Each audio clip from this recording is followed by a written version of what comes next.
So there's a wonderful line in Scripture today. We get all caught up in just the woman with the flow of blood. But there's a very important line in here, and I've got everybody lined up here because when I first got here, the only help that I had was Juan and Ron. That was it. We didn't have really anybody. And people were coming up to me and they were saying, "Oh, Father, you have no help. Nobody's there to help you. Where are the altar boys? Where are the altar servers? Where is everybody?" And I said, again, right here, do not fear, only believe. I've been through this 3 times. This is my 3rd parish. Been through it 3 times. Every single parish, I've had the same thing. I come in and there's nobody there. But you have to not fear and you have to believe. And now look what I've got, right? When we did the great entrance, you saw how many people. Everybody is lined up. And so we have to be able to set aside sometimes our logic and reason and begin with where wisdom begins, which is God. So as much as the women with the flow of blood is an important part of this gospel, for me, seeing all of this today is confirmation that I had no fear. I knew what was going to happen. We just had to give it time to develop. And all of these young men that are here because they love the church, right? Yes, good. Be more enthusiastic. There you go. All right, because they love the church. All right.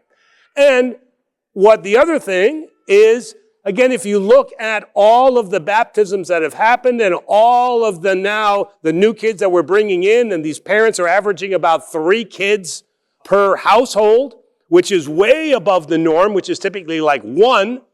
So we are re-entering where this parish was in the 60s and 70s, where we had young parents and we had all of these kids. So we're coming back into that. After the service today, I have 2 baptisms, all right?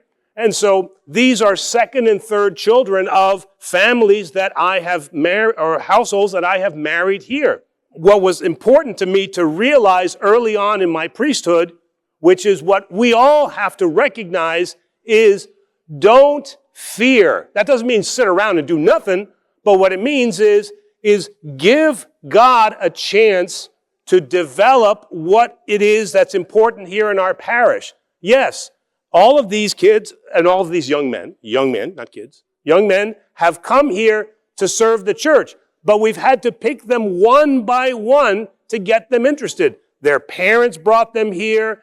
They learned what it was to be an altar server or an acolyte, and then there's training that comes from the priest.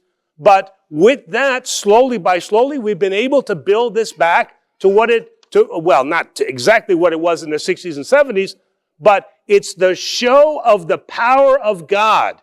So sometimes we just have to put aside our reason, and as it says here, and as Jesus told Jairus, the young man whose daughter was dead, he says, "Do not fear, only believe." And that's very powerful here. And this is the expression of what happens when you stand aside and let God do the work that he does, and you become the instruments of what it is that he does. Thank you, gentlemen.